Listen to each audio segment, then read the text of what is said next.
Okay guys, the part is gonna be Volkswagen. This one it's 11 Volkswagen T1. So what we're gonna do is just we bought the wipers from the auto parts, O'Reilly's Autos and whatever, and this is the way they come out. So I'm gonna show you the way that you have to replace this one. There should be a bunch of parts inside of the package. So the one you need is gonna be the number 3. That's the one you need.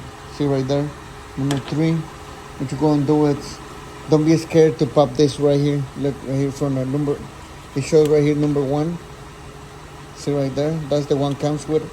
It shows the number 1. So what you're gonna do is gonna pop this thing. Don't be scared. You just be careful. Don't bend it all the way.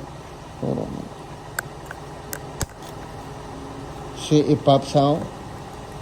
See the way it pops? It goes, just press on this part right there. It pops out. You're gonna get the number 3 right there. And what you're gonna do is just gonna slide this right here. See the little thing right here? This one right here. You're just gonna pop and press it in. And then you hit the click and it should be ready to go. That's the only thing that goes, in there. On the original one, you just have to press this top right here. Just press it down and then you're gonna pull this out. Press it in and then slide it back. It should come off. It's already out. See right there? It comes off.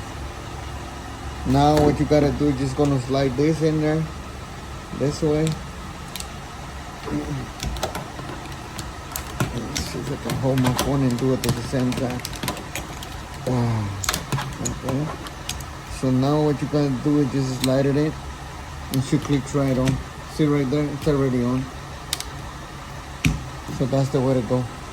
I hope that helps and save you time, because the auto parts, they do it for you for free. So just in case you already take it home, that's the way to go. So peace.